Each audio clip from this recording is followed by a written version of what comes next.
Okay, so is everyone ready? Okay.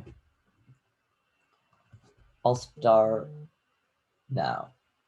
So quickly on our plan, we think the actors, U.S. federal government, what does this look like in terms of how is the USFG going to implement the 30-hour work week? We're going to pass a law that basically says any work over 30 hours should be considered overtime pay. I think that's the most functional way for us to implement sort of a 30-hour work week as the U.S. federal government, since we aren't really a company. And that means we don't really have control over internal policy. It's probably the best way to basically coerce companies into going for this 30-hour work week.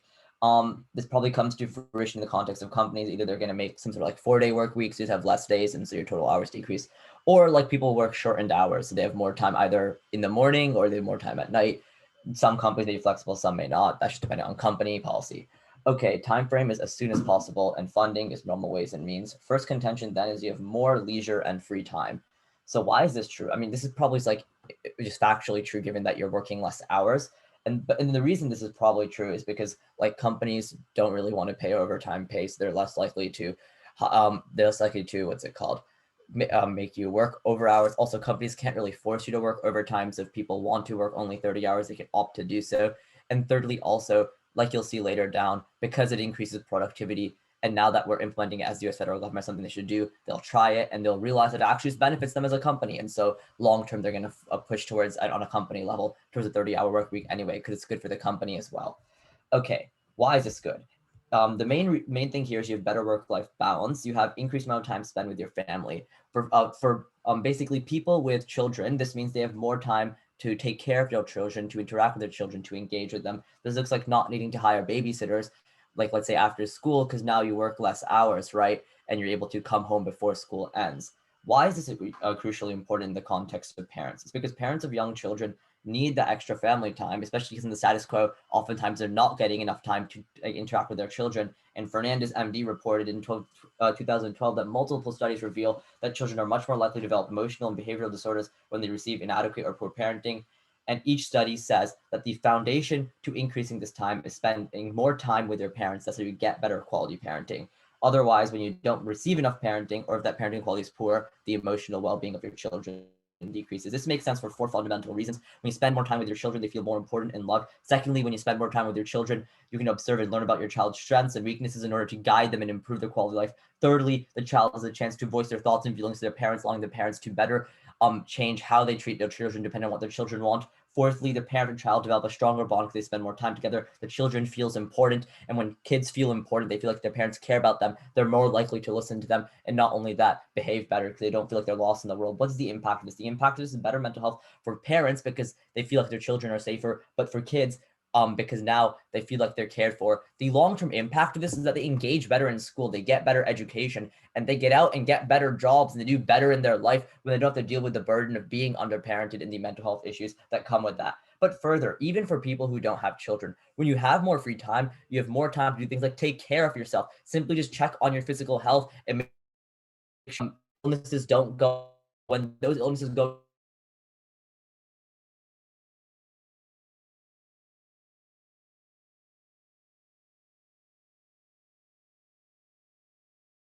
ignored, they turn to bigger health, make your work better. But thirdly, it just makes you feel better as a person when you have more agency over your time. We think that this is probably better for workers on the whole. After the second contention, then I'll take a point if I have time. Okay, a second contention that worker productivity improves. Interestingly, as an article on labor history notes, shorter work hours were assumed to be a natural consequence of increased productivity. What does this mean? This means when you get increased productivity, you should be getting shorter work hours. We solve for that because right now we're seeing increased productivity without distribution of shorter work hours. But John Pencavel of Stanford University has done some research and claims that our output per hour falls dramatically after we work 50 or 55 hours because we're so tired that those whole 50 hours are less valuable than 30 focused hours. Similarly, in 2016, the Melbourne Institute for Applied Economic and Social Research found that while working up to 30 hours a week is good for cognitive function when you're over 40 years old, any more causes a deterioration of performance. But the thing is that deterioration of performance affects your performance over the whole 40 hours, because if you're doing that every week, you get tired over time. Your whole time spent working gets more tiring. This makes sense also on the logical level. because employees are less likely to suffer from burnout if they're working less time, right? They don't get as tired and therefore they don't get exhausted the next workday. For example, think about when you're in school. If you stay all the way up to 1 a.m. studying the night before, then you're tired in the morning the next day. That makes it hard to do your work during the next day, which makes you more tired that day, forcing you to stay up even later to study. That is the cyclical impact that compounds when you have too high work hours, which is something that side affirmative solves. Like if you just look at an example of Sweden retirement home nurses, when they had shorter work weeks, when they worked 6-hour days instead of 8-hour days. Point of information. Right? Not right now. What ended up happening is they were 20% happier, but they were also 64% more likely to engage with the retirement home people. They worked more with the people in these retirement homes when they worked less hours, simply because they felt happier and felt more energetic, and they had the better ability to do so. The impact of this is increased productivity and also increased wages, because when you do more for your company, when you create more capital, they have more money to pay you with. Now I'll take the POI. Isn't it true that nurses are exempt from overtime laws? But then that means we just have 30-hour work weeks, right? So like you can't force someone to work overtime. And anyway, that's just an example of showing that overtime pay work. Doesn't matter that they were nurses in the context, right? Like just showed in the context, like when workers have to work those hours, they are more productive. What is our third contention then? We also get more spending, allowing for a boost to the economy. And advocacy, where people have an extra 10 hours a week to work, they can spend it on tourism, going to restaurants, going out and doing things. This actually boosts the economy because we see more people spending money because they have the time to do so, more people engaging with the economy. What does this mean? This means that there's actually more productivity on two fronts. Workers are more productive, getting more money for their company and themselves. But secondly, also they spend more money, also boosting the economy for other small businesses around them. This means the impact is helping the economy as a whole. Also, further note, as a part of our first contention, another important impact is that when both parents have more time to work, to stay at home with the kids, the burden falls less on women to be the ones in charge of their kids. The impact of our argumentation is that because you have more free time, the burden of certain things like childcare aren't pushed on to the groups who are expected to do it, simply because there isn't that excuse that, the man is working, right? And by taking away that excuse, you also get better balance in terms of the work split at home among genders. So proud to propose. Quickly off time, it's going to be an overview, 2 disads, and then case.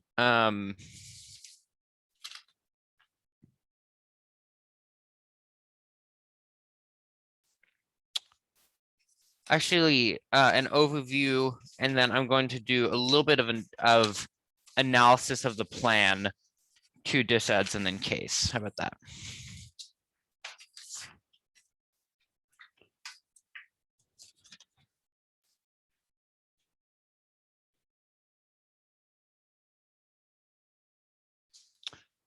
All right, my time starts now. My partner and I have negate the resolution to resolve that the U.S. federal government should implement a 30-hour work week. First, an overview. Side government makes a key strategic error that they give basically zero linkage to say that how this plan of extending overtime to being anything over 30 hours will actually cause solvency in the will actually cause solvency and create some form of 30-hour work week like in the real world. And so what we see here is that that capital and the profit motive is going to drive the use of loopholes, drive the use of as many ways as possible to reach the equilibrium, to return to the equilibrium in the labor markets that we have now. The labor markets are driven by market forces and are going to reach the same equilibrium that we have now. And we'll talk about very specifically the loopholes, etc. So now onto my opponent's plan. Basically, they don't give you any direct solvency here. My opponents give the one argument that they say that companies don't want to pay for overtime. I'll be talking my first dissent why that isn't true. But another important point here is that the scope of this plan is very limited, because the overtime requirement of 1.5 of time and a half only applies to FLIS and non-exempt workers. which is only like under $384 a week, which is a pretty small class. That's like $3,500 a year. Which is a pretty small class of individuals and doesn't apply to a whole lot of the contentions that they are talking about. Understand the limited scope of the plan. So the first disadvantage is that it encourages dangerous shenanigans in the form of loopholes. Currently, we can see that, as I mentioned earlier in the overview, labor markets are driven by market forces and the profit motives of companies, We see that employers have strong and complete control over working times, including, my opponents are wrong, they can force you to do overtime. They'll can fire you. They have control over working times, over salaries with the fall of things like unions, etc. So employers had a lot of power here, and we also see that employers are going to be willing to exploit the loophole to create the equilibrium in our labor system that we already have. That's because the profit motives and the market forces don't change when the plan is enacted. So let's look at the links here. So the employers will then exploit loopholes to reach the same kind of equilibrium, and those loopholes will actually be more dangerous than doing nothing and having the status quo. Let's look at 4 key loopholes that employers are going to use. First one is title changes. So as I mentioned earlier, this only applies to FLIS and non-exempt workers. So all you have to do is change these workers to titles to something like assistant manager, and you get out of the entire plan. The second thing is changing them to independent contractors, which are also FLISA exempt, which the FLISA doesn't apply to, in which case they don't employees lose benefits like healthcare.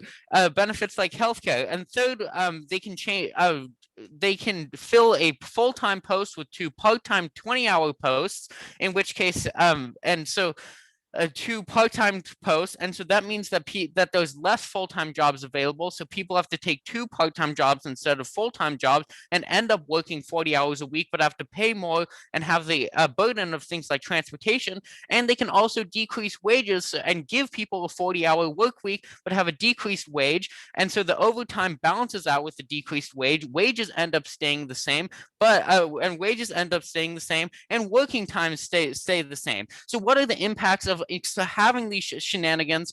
Well, so first thing, we see people lose their benefits because of things like independent contract work. People lose their FLISA protections because they're no longer non-exempt. There's no actual change from the status quo. People end up having to pay more and spend more time in transportation, and no actual change takes place, and this especially affects low-income workers. The second disadvantage is economic disruption. Currently, we can see that pre-pandemic there was very, very low unemployment. In fact, we were considered to be overemployed in the United States, hovering below 4% unemployment. But we also see that food prices, food scarcity, and rent prices are rising.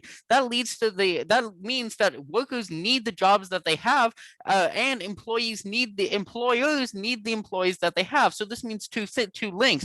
Number one, now there's not enough employees for businesses, and number two, there's not enough pay for the workers to provide for their cost of living, because they're working 25% less, and therefore getting 25% less salary if you buy the app.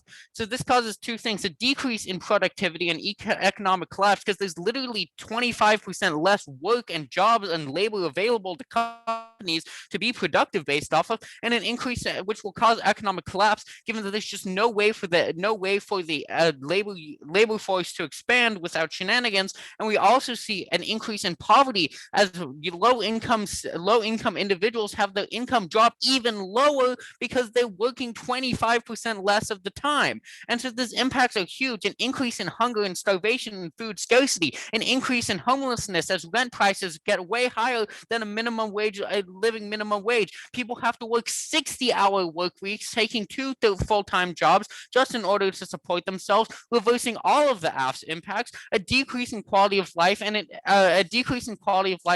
collapse of the economy. Now let's get into my opponent's first point, looking at Looking at leisure time. So first thing, there's no real link here. Employers are totally willing to give, employees can just drop salaries. They can use all of these shenanigans.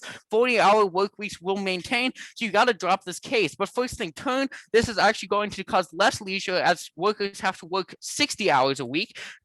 Because they need to work 2 full-time jobs. Turn this point to our side. There's more time is going to spend and transport if they end up with 2 20-hour part-time jobs. They lose their benefits because of unemployment because they get turned into independent contractors, and this causes an increase in income inequality that rips families away from their parents, causes more working time, and doesn't actually solve this problem. On their point on productivity, this is non-unique because it doesn't apply to the scope doesn't really apply to the workers that we're talking about. They talk about how this productivity is increased in high-skilled jobs like nurses. That doesn't apply to low-skilled jobs where focus doesn't matter nearly as much. Amazon, in fact, shows that there's no real Amazon reversing the decision shows that there's no real change in productivity because if my opponents were correct and productivity were to increase with the 30-hour work week, then there would be a capital and profit motive, and Amazon would have continued their pilot program and continued to have a 30-hour work week. But they didn't, showing that there is no productivity increase and that there is no actual capital or profit motive. They talk about things like burnout, but the people who end up getting burned out are not 40-hour workers. They're salaried workers who are extending their work time at home, etc. Clearly showing so the plan doesn't really apply here. Then their third contention is that advantage is an increase in time to spend. First thing, you can turn this point to our side because there's less money to spend because there's 25% less income for basically all these non-exempt workers. That's huge. Time is irrelevant with online shopping, and because what really drives people to spend or not spend is how much money they have, not how much time they have. For these reasons, this is not going to help. For these reasons, this plan is not going to help solve this problem. It's going to make it far worse, and I'm proud to support the negation.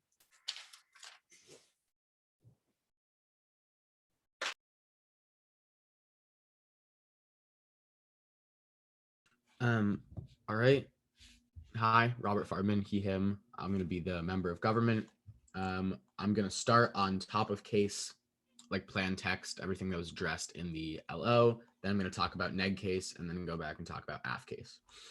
All right. If everybody is ready, I will start now. So let's talk a little bit about like the challenges on our like definition and plan and framework and whatever. So first they tell us essentially that we don't have any linkage to overtime. Like we don't have any solvency to actually create a 30-hour work week. I think that like it's pretty obvious considering the approach we took here that we're not pretending that every single employee is going to be working a 30-hour work week. Again, as the US federal government, like we don't really think it's within our power to just like force every company to do this, but we think that like using overtime to do this, which is again how it's been done before and like the like easiest way to control the amount of hours people work, we think that is the most like easy way to actually gain solvency in creating a trend of a 30-hour work week for a large majority of American workers. I think that makes sense. All right. So their main link to not having solvency is they tell you that corporations are going to use loopholes to like return to this equilibrium in the labor markets, and nothing's actually going to change. Let's look at why this isn't true. The main reason why this isn't true is that in the status quo, we see that corporations and propagandization of hard work is the main reason why we haven't reached equilibrium of 30-hour work weeks, which have been shown, again, time and time again to be the most optimal. Again, look at those studies that Arnav talks about in a majority of his first speech that show that it's actually incredibly optimal for people to work less hours. They work much more productive. The reason that we haven't seen that is because of the way corporations have like used propaganda to essentially convince the American public that hard work and working more hours is beneficial. Look abroad to a lot of countries where that don't use that kind of system, where it's not normal to work 40 hours a week and it is normal to have more leisure time. You see an increase in productivity. All right, we give the companies a shove in the right direction, which allows for better solvency. When certain companies start adapting to 30-hour work weeks, they will start outcompeting the companies that don't. Again, cross-reference how we tell you it's more productive for those companies. When that competition increases, you see solvency as companies see it as more competitive. Not right now, thank you. And that it is actually better for them in the long run to adopt that 30-hour work week. Happier employees means employees want to work for you, and you get higher productivity as a company. Okay, a quick overview. They tell us that the scope of our plan is limited. The entirety of opposition's offense is that we don't have solvency. and that it will devolve to the status quo. Every loophole they mention is already increasing in usage in the status quo. They don't prove why our policy increases it. All they do is tell you how awful the status quo is and how we are the status quo. But we tell you that if we have even a somewhat significant push towards a 30-hour work week, which I think is pretty obvious we will, and I'll get into that later, then affirmative clearly wins this debate. All right, let's get into the negatives to contentions. So in their first contention, they talk to you about these loophole shenanigans. I'm going to get into like the specific ones they talk about, but I think not right now, thank you. But I think that the biggest point here is that all of the market forces that they talk about that are going to bring us back to equilibrium and make sure nothing changes is everything that we already see in the status quo. The negative would literally rather us watch this, like these loopholes being abused in the status quo and do absolutely nothing about it simply because they do exist. Just because loopholes can be used to get around a plan doesn't mean you can't still access many of the benefits of that plan. And that is why affirmative advocacy is so important. Okay, so they tell you that corporations can do lots of things. They tell you that they can simply fire you or force you to do overtime. Those sound like crimes and illegal under the system that we're creating as the government. So I don't see how that's a criticism of affirmative advocacy. Then they talk to you about title changes, right? They tell you that like you can change your workers to like an assistant manager so you can get out of that or something. We tell you that like, again, even if affirmative can't make it a reality of 30 work week for every single worker, we tell you that you can't do a title change for every single worker. There are a lot of workers that still work like on hourly wages, like for a week. There's a lot of people, you can't have everyone at your corporation be an assistant manager. Like if it was really that important to do that, you would see that in the status quo.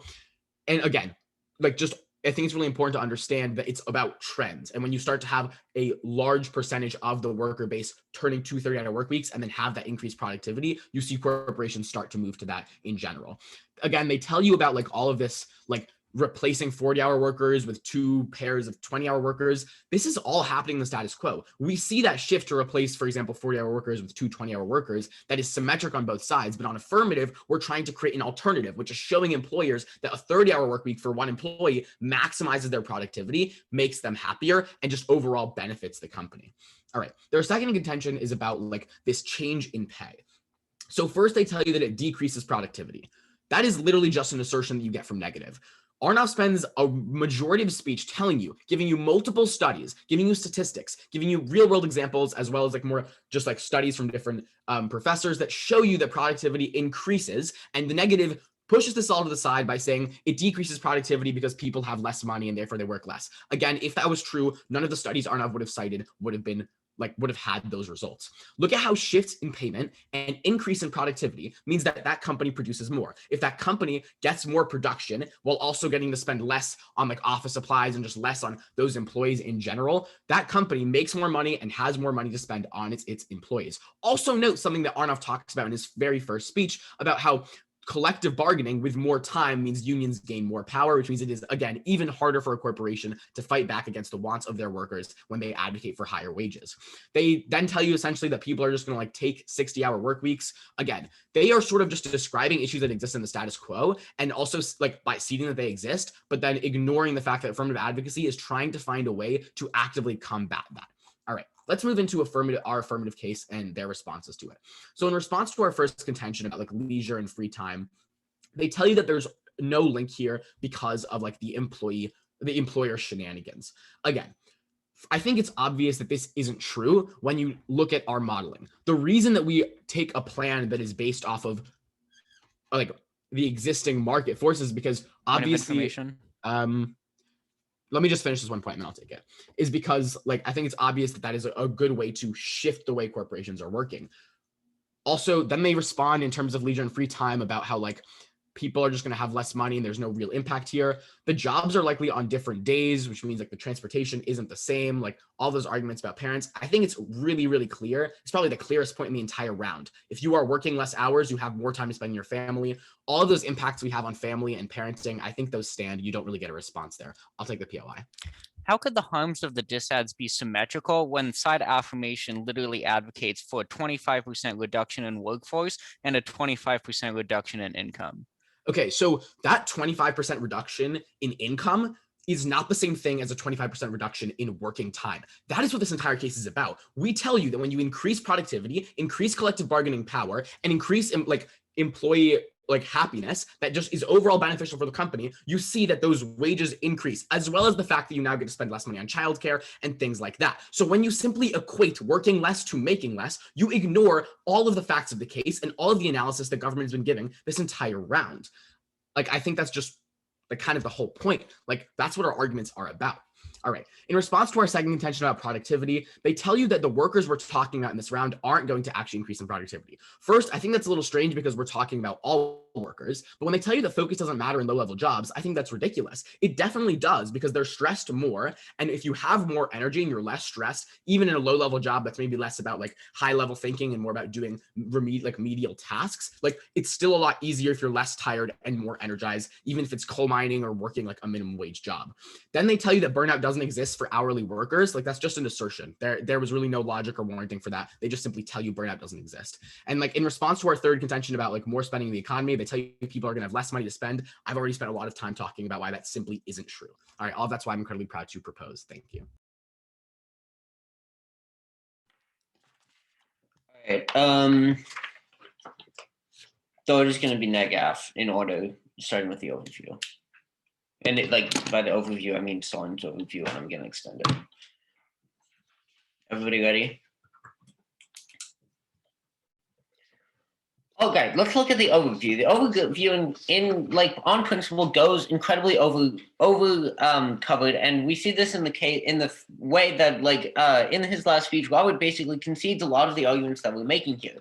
He concedes the idea that we're going to see people working two 30-hour shifts and working 60 hours a week. He concedes the fact that we're going to see workers that we're going to see shenanigans take place, and that market forces will cause companies to change the way they classify employees, for example, and exploit these loopholes to try and get to what they consider it to be the equilibrium. And what we see is that at the end of the day, what happens to the average worker and to the average employer is an incredibly low change in the long term, but in the short term, but the way that the imbalance that creates between the market equilibrium and what the law and the legislation look like has incredibly huge negative impacts. So, and we see this because the law no longer will apply in the way that it ought to, and the way that it ought to protect workers and maximize productivity. So let's look at how this gets in and talk about how this affects the dissent. So first, they say that all these things are increasing in the status quo. Well, I agree. What this proves is that in the status quo, no matter what the labor laws look like, there will be some sort of equilibrium reached. And that equilibrium is going to be different for each company, for each industry, for each worker. Some workers are going to choose to, there are some workers who might choose to work one part-time job. Perhaps it's because they're a parent. There are some workers who are going to choose to work two full-time jobs because that's what they need to get the kind of income that they need. That's not going to change. That we agree with that. But we see that right now, the equilibrium is fairly in line with what the legislation looks like, where for a vast majority of FLIS and non-exempt workers, who, as we said, are the only ones affected by this plan, for a vast majority of them, a 40-hour work week works where they have enough leisure time, they get enough pay, and they get compensated for the overtime in a very reasonable way. Whereas we're going to see in the future that no amount of like nudging is going to change what managers and what companies believe to be this market equilibrium. And so we're going to see that they're going to enact all kinds of these shenanigans en masse to return a very similar amount of a similar amount of work taking place. We're going to see people taking out more jobs on one hand, and then on the other hand, we're going to see companies and doing things like changing titles and changing people's status to independent contractors. And so what this means is that the law and protection from the FLISA and overtime protections no longer apply as they ought to. And it's really problematic. If we're going to see this increase in people classified as independent contractors, that means that there's more people who aren't earning benefits. If we see this change in titles, there are more people whose overtime isn't being protected, even if that means, even when we're talking about their 41st hour being worked. So what we see is that for these like labor laws and for protections and to make sure that people are getting benefits to work, we need the standard work week to be very close to in line on average with what the average worker and employer are asking the workers to work for. The problem is the plan disrupts this in a very chaotic and problematic way. Second dissad, economic disruption. They say that they go back again to their studies about productivity. Here's the problem. Productivity isn't the only thing that affects the economy and affects employers' decisions. Not at all. And we see this when we look at empirical examples in the status quo. In 2016, Amazon tried out a 30-hour workweek pilot program, and it failed incredibly. They didn't want it, and they reversed it at hand, and we don't see that at all in the status quo. That's because there are so many more factors that productivity than productivity that makes for mass economic disruption. We see that in enacting these kinds of changes is costly. If you have to go through all kinds of new hiring processes, or changing or going through enacting these shenanigans, probably costs a lot as well. You also have, with more employees, you have to pay more benefits. All these things means that my opponent makes a key strategic error by trying to measure the economic efficacy of this program solely using productivity. But no, that's not the whole story. The negation gives you the whole story. And so what we see is that the major outcome here is that however these shenanigans work out, they're not going to be good for our workers. We're going to see workers who are forced to work 60 hours a week and have to deal with annoying transportation that's going to take their time out from seeing their families, from seeing and from getting at all of the and from turning all of the impacts that the affirmation gives you. Or we're going to see people working less than they want to and less than they ought to, because they won't be able to work the 40 hours they need. But for them, working 30 hours seems better than working 40. What we see right now, again, is that the market forces and the labor market have settled on a good length of the work week, and there have been some situations to make sure that equilibrium is perfect. And we need to make sure that the law is more in line as possible with these economic forces. So how does this affect the affirmation case? Starting with our first point about leisure and free time. The problem is my opponent basically concedes everything that Soren says. He says here, when Robert concedes that we're going to see people working two full-time jobs, working for 60 hours. As long as we see people as long as we see labor forces and the amount of income that people want to have being the major forces, as well as the number of, as well as the amount of workers that companies want to have and work that they want to get out of those workers being the driving forces in how much people show up to work and how they show up to work, people aren't going to have more free time. But by disrupting things from a nice equilibrium, we're actually going to be creating huge problems like increasing transport times for people and on commutes, and making it so that we're taking people's benefits away by making them work, for example, things like by making them work, for example, with things like as independent contractors. As long as my opponent concedes that these shenanigans are harmful to workers and even on net to employers, we're going to see that there's no change is going to take place in the amount of time people are working, but creating this imbalance between the law and the amount of time people are working is going to be incredibly problematic. The same thing, we've talked a lot, there's still that clash between both sides' second advantages and disadvantages about productivity. Again, we tell you that empirically their analysis doesn't show up. They give you discussion about foreign countries where we talk about at home, like here with Amazon, how it failed. We tell you that their analysis solely based on productivity is incomplete, as there are all kinds of other economic factors. At the end of the day, we see that this analysis is incomplete and unsuccessfully warranted for you to sufficiently conclude that any of these impacts on productivity are actually going to take place when the amount of time that people are working isn't going to actually change. Thank you. All right, quickly off time. It's going to be extending through this overview, 3 key voters, and then I'm going to do some impact calculus. Time starts now. The reason why this plan has virtually zero chance of working is that it is irrelevant in the context of the the market forces and the market equilibrium that has caused the labor market to look how it is right now. The same market forces will still apply after the plan passes, and the same equilibrium is going to be reached. The problem is that it's going to be reached in a far worse way. All right. Now let's first look at this. The first voting issue is going to be the scope of the plan. This plan is very weak because it only applies to FLISA non-exempt workers, which is basically just minimum wage workers who are making less than $680 a week. That's not a very high amount of the total population, especially when you, and so that severely weakens all of their links. Further, it's a and people are still going to want to work as much as they can. Further, it's not going to increase wages because of this scope, because people will still be paid minimum wages. The reason why so many people are paid minimum wages is because employers want to pay them the minimum wage, and that's not going to change either. Even if they're more productive, the market forces will still make wages driven as low as possible.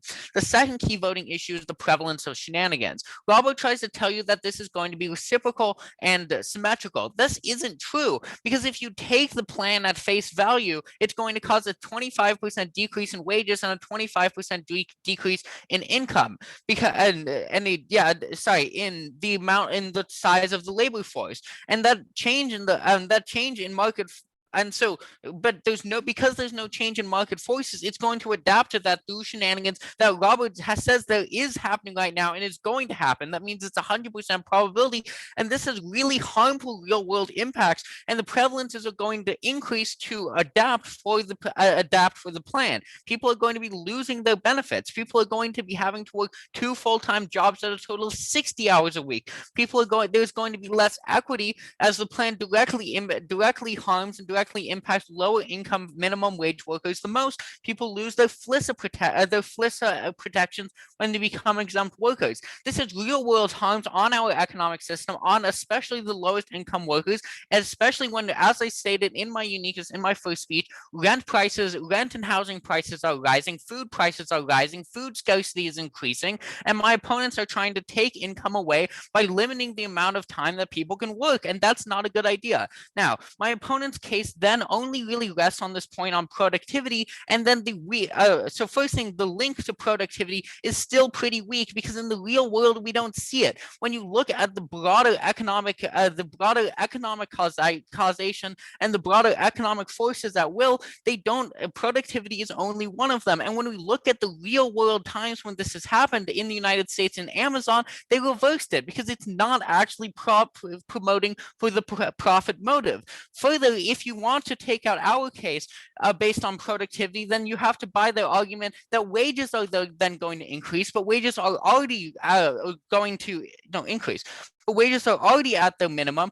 And in this, when we see that this is happening in the status quo, that's just not what happens. All right, now let's do some key impact calculus. In the decrease in income is very high probability because there's no change in market forces, and that's really high magnitude, because it means that people are forced onto the streets as rent prices are increasing. Shenanigans, as Robert admits, are 100% probability because it's been conceded, and that has huge magnitude impacts of people losing their benefits. Well, productivity is low magnitude because of the prevalence of shenanigans, and low probability and low magnitude because of the weakened scope of the plan. While the leisure is completely taken out by the lack of income and the low probability and low scope of this actually applying to a certain individual. For these reasons, I'm proud to negate.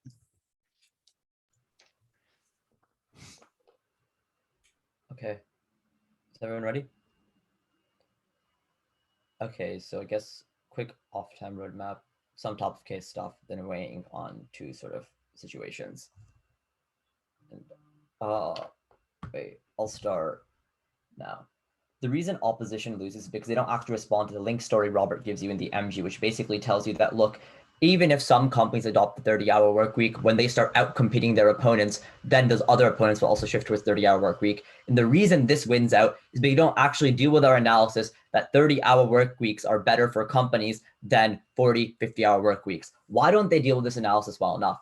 They give you one example, right, of this, like Amazon. This is one empiric. I think you need to weigh the warrants each side gives you. We give you 3. We give you a Stanford study that was done in the US. They keep on saying foreign studies, but those are only 2 of them. Then we give you a study from Melbourne. We give you a study from Sweden. We also give you logical reasons, which is something they don't. We give you logical reasons about how people have more energy, how people are less likely to burn out, how people can focus on their tasks and therefore do more. So we don't just give you 3 studies, which outweigh their 1 study. We give you the logical analysis that's missing from their case.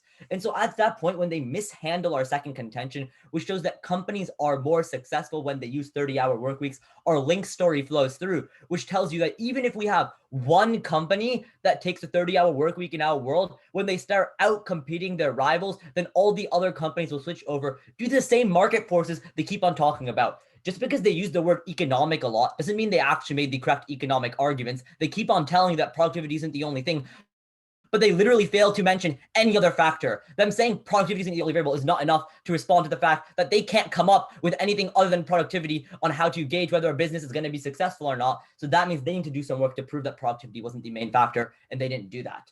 Okay, so then there are arguments about how there are shenanigans, and this is when we get into weighing. There are 2 scenarios, right? There's a scenario where a company uses the loopholes, and a scenario where companies don't use the loopholes, and each scenario has some probability of happening, right? And so when Robert tells you there are companies that are going to be using the loopholes, he doesn't mean that every company is going to use loophole, but he's saying realistically, no matter what policy you pass, some percentage of people are going to use the loopholes. So while they're right, there's 100% probability of the loophole being used. That does not mean 100% of the companies use the loophole. There's a key difference there, but they fail to understand. And why does that misunderstanding fail them? Because let's talk about what happens when loopholes are used.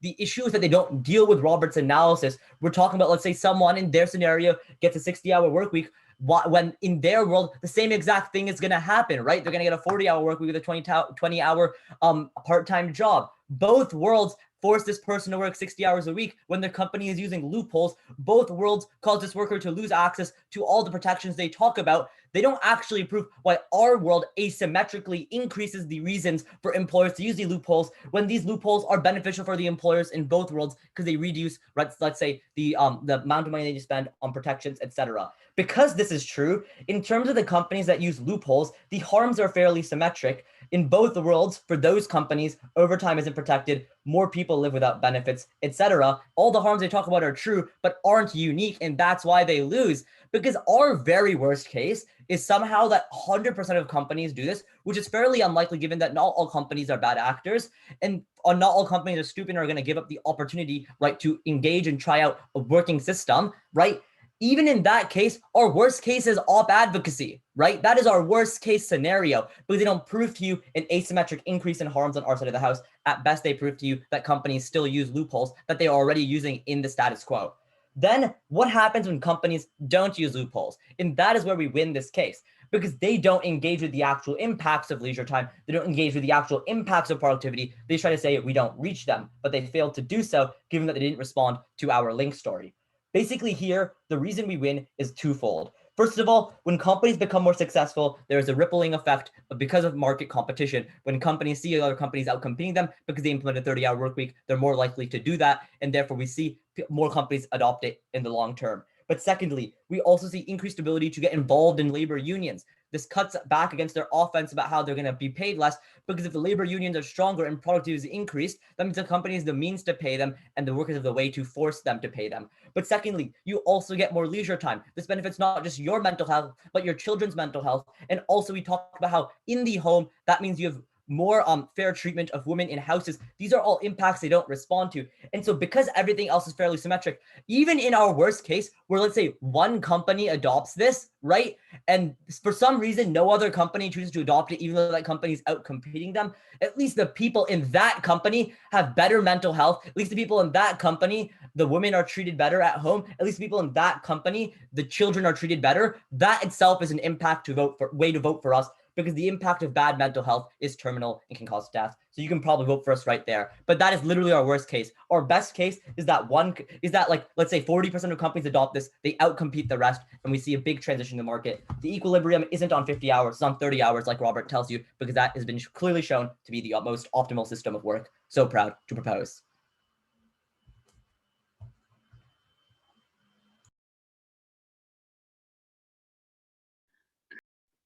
I think all of the judges submit their ballots. Yeah, mine is in, but it's not showing me. Yeah, it showed me as the third ballot in, so we're all in. Okay. Does anyone want to go first? Or- I can go quickly. So I voted for Gov, and I think that the resolution was a little bit Gov slanted. So I want to give credit to Op for making some really great points. But in the end, I still think Gov won. And I think this is because a lot of Op's case really rested on this assumption that we are in the most efficient market equilibrium possible right now, and that this isn't going to change with these policy changes. And I don't really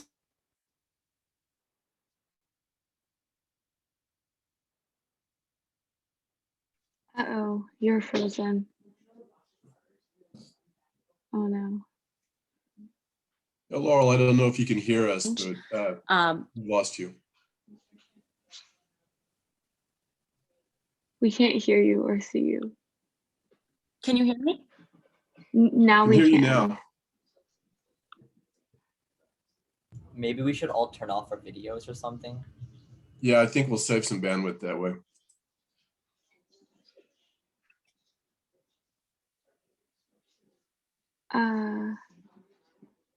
Do you want to try talking again? You're frozen. Oh. Hi, sorry about that. I think I lost connection for a second. Can you hear me? Yes. Yes, we can hear you now. Okay. Sorry. How much of the RFD you heard, Not much. but I for Gov, and I think a lot that we're Okay, in. you're breaking up again.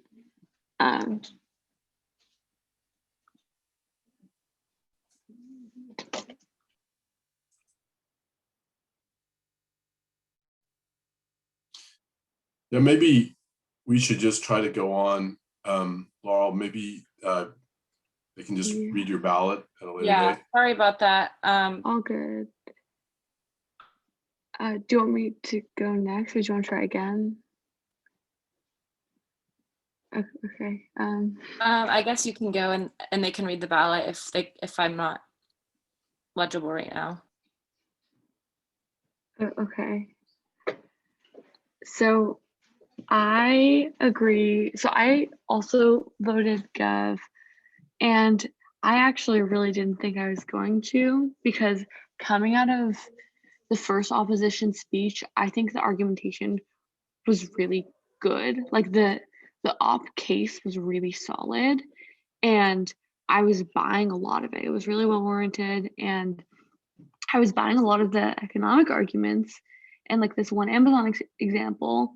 But then in the neg block, I think there was just too much work that hadn't been done on a few key issues. The first of which was this like idea of symmetric harms that's brought up by the government team, and I think there just was really not enough work done to respond to that.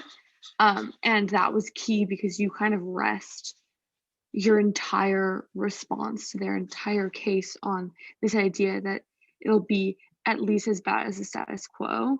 And they're saying worst case as bad as the status quo, but any like number of good actors like get them access to all of their benefits. So I think there was just not enough work done there.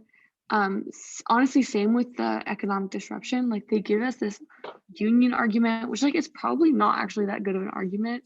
And like I don't know if like objectively I buy it, but in the round, there's just like opposition continuously extends arguments over ink and doesn't engage with the meat of the arguments. And even though I would say the government team like has less strong arguments, they engage with the meat and the logic of the opposition arguments, which just gives them a huge advantage when I'm trying to evaluate arguments. And there was some like key weighing and comparative analysis that came out of the government team that I was just really missing from the opposition. Like I think 2 minutes worth of analysis in the neg block would have easily won the opposition this round, but that didn't happen. So I ended up buying, there's like some risk of good actors, and therefore like some risk that this equilibrium that op tells us is there is like not exactly perfect, and that we adjust it slightly. And I vote on that. But great job, everyone. You're all really good debaters and have good arguments, and you're in out rounds of TOC, so congratulations. Okay, there's not a lot of suspense left, but I'd still like to make a couple of comments. I did vote for the Gov as well. I thought it really came down to two issues, productivity and shenanigans. I think the AF had a well-reasoned and case with warrants for why productivity would increase and why that was a good thing. I thought the negs case had fewer warrants, which is okay, I think, for the neg, but less well-reasoned case why productivity wouldn't increase. The shenanigans, I thought, were a little bit of a shenanigan themselves. I thought they were a side issue that the workarounds would not prevent some benefit coming from the AF plan. So I thought that AF prevailed on that issue as well. I didn't hear a lot on AF's first contention that more leisure time would be beneficial. And I thought that was largely dropped by neg, and that one went in the AF's column as well. One thing that wasn't said that I wish had been was kind of the elephant in the room for me.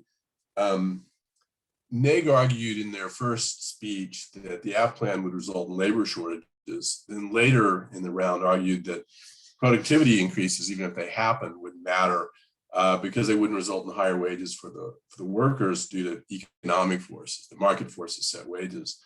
But if they're postulating a labor shortage, the market forces would push wages up. And AF didn't say that, so I didn't weigh that in my decision, but I sure wish that AF had said that. But overall, great round, guys. I really enjoyed it. And congratulations on making it this far. Thank you. Thank Good luck. you. Have fun with future judging. Bye, y'all. Thanks for a great debate, Any guys. questions from debaters about RFDs or the round? Not really from No. us. Okay, yeah. Well, congrats, everyone. Yeah, thank you so much. Thank you.